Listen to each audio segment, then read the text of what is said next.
আলহামদুলিল্লাহ আমার মা সুস্থ হয়ে হসপিটাল থেকে বাসায় এসেছে। তো আল্লাহর রহমতে আমার মা সুস্থ হয়েছে। কিন্তু পুরাপুরি সুস্থ হয় নাই। সবাই দোয়া করবেন আমার মা যেন তাড়াতাড়ি আরো পুরাপুরি সুস্থ হয়ে যায়। সো হ্যালো এভরিওয়ান আসসালামু আলাইকুম। সবাই কেমন আছেন? চলে আসছি আরেকটা ব্লগ ভিডিও নিয়ে আপনাদের মাঝে।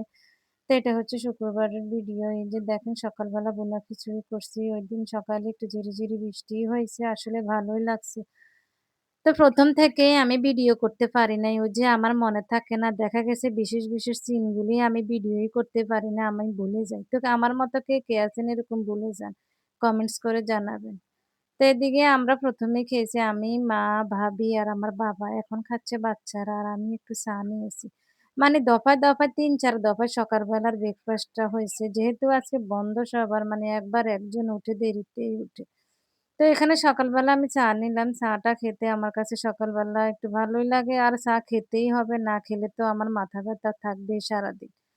তো এই যে সকালের সব কাজই শেষ করলাম। মপ ক্যামেরা, ঘর গোছানো সবকিছু গুছিয়ে আসলাম। এখন রান্না করব। তো এগুলি সকালবেলায় আপনাদের ভাইয়া বাসায় সকালবেলায় বাজার করে আনছে শুক্রবার তো এখানে মাংস আনছে আর কিছু পায়া আনছে গরুর এগুলো দিয়ে নেহেরি রান্না করব। আসলে নেহেরি আনার কারণ হচ্ছে প্রত্যেকবারে কোরবানি দিয়ে আমার মা-বাবাকে খাওয়াতে পারি না।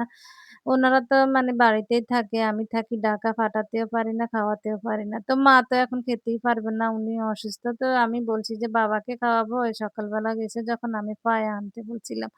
তো নিয়ে আসছে। আসলে কোরবানি ওনারাও দেয়। কিন্তু তারপরে মেয়েরও তো একটা দায়িত্ব আছে মা-বাবাকে খাওয়ানো। যতই খাক, যতই থাকুক।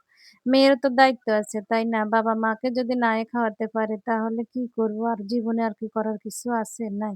এটা চেয়ে আফসোসের কিছু আছে? আমার মনে হয় না। তো সুযোগ পেয়েছি এখন এনে বাবাকে রান্না করে খাওয়াবো। তো আমি ১ম এ ধুয়ে এগুলি ভালো করে ২-৩ দিন কষাবো। উনারা থাকবে যেহেতু ডাক্তারের কাছে আসছে, উনাদের থাকতেই হবে। আমার মা তো থাকতেই হবে। আমার মাকে রেস্ট দিয়েছে, বেড রেস্ট। তো আছে আমি এখন গরম বসায় দিব এগুলাতে। ১ম এই আমি একটু হলুদ, মরিচ, আদা, রসুন, লবণ দিয়ে আমি ২-৩ দিন এগুলাকে কষাবো। তারপর আমি রান্না করব। তো এখন এই যে সবগুলো দিয়ে দিতেছি আর পানি দিয়েছি অফ ক্যামেরা ৩ মগের মতো। এগুলো পানি বেশি দিয়ে আমি গরম করি যেহেতু অনেক শক্ত থাকে মানে গরম করতে এগুলি নরম হয়ে যায়।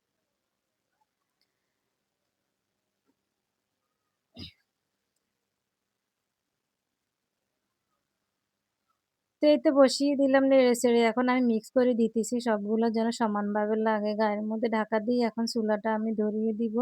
আর এদিকে এখন আমি মাংসগুলা ভালো করে ধুয়ে নিব। যেগুলি রান্না করব সেগুলি নিয়েছি আর বাকিগুলো আমি প্যাকেট করে ফ্রিজে রেখে দিয়েছি। আসলে আমার মা কিছুদিন যাবত কিছুদিন না অনেকদিন থেকে অসুস্থ। ডাক্তার দেখায় কিন্তু উনি সুস্থ হয় না। তো পরে ঢাকা নিয়ে আসছে। ঢাকা নিয়ে আসার পর উনার রোগ ধরা গেল। তো আর কি রোগ ধরা খাওয়ার পর চিকিৎসা করলাম। চিকিৎসা করে বাসায় আনছি। আছে বাসায় উনি তো এইসব মাংস, মাছ, মাংস, ভাত কিছুই খায় না। এই যে দুপুরবেলা খাবে একটু সাগু রান্না করে দিলে ওইটাই খাবে। এছাড়া উনি আর কিছুই খেতে পারে না। উনার ভিতরে সব জ্বলে। খেতে পারে না ঝালটা।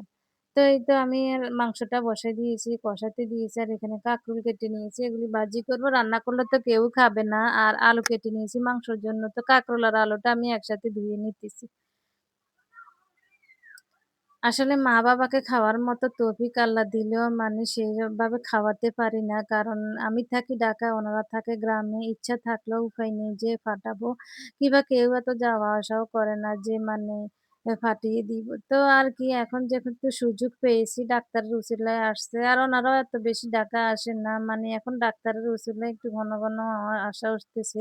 কিন্তু না হলে আমার অসুখ ছাড়া উনারা কখনোই ঢাকায় এসে বেড়াতে আসে না। আমি যদি অসুস্থ হই তাহলে আসে কিন্তু না হলে আসে না। এখন উনাদের অসুস্থতার কারণেই আসা হইছে। তো এদিকে এই যে মাংসটাও রান্না হয়ে গেল। আজকের মাংসটা সেই হইছে, কালারও হইছে আর একটু ঝোল রেখে নামাবো। ডাল তো রান্না করিনি, ভাতও হয়ে গেছে।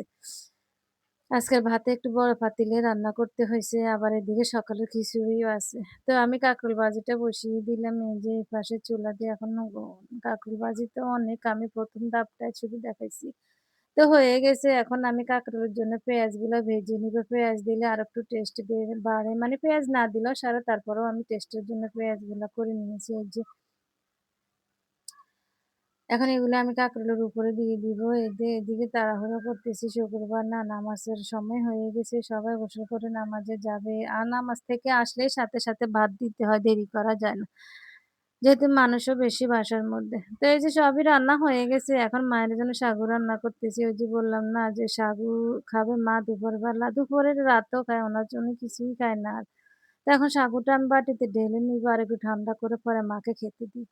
তো এদিকে আমাদের দুপুরবেলা সবার খাওয়া-দাওয়া হয়ে গেছে। বিকেলবেলা মেহমান আসছে মাকে দেখতে। তো তাদের জন্য ট্যাং করলাম আরকি এখন সবাইকে দিব। এই যে এখানে কেউ বসে আছে আর ওই রুমে কেউ আছে। পরে আমি বিকেলবেলা ভাত খেয়ে উঠে আবার নুডলস রান্না করছি ওইটাও আর ভিডিও করি নাই। এখন সবকিছু সাজিয়ে দিচ্ছি রেস্ট দিন।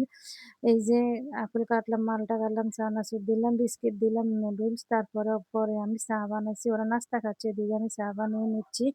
তো আজকের ভিডিও এখানে পর্যন্ত। সবাই ভালো থাকবেন, সুস্থ থাকবেন। সবাইকে আল্লাহ হাফেজ।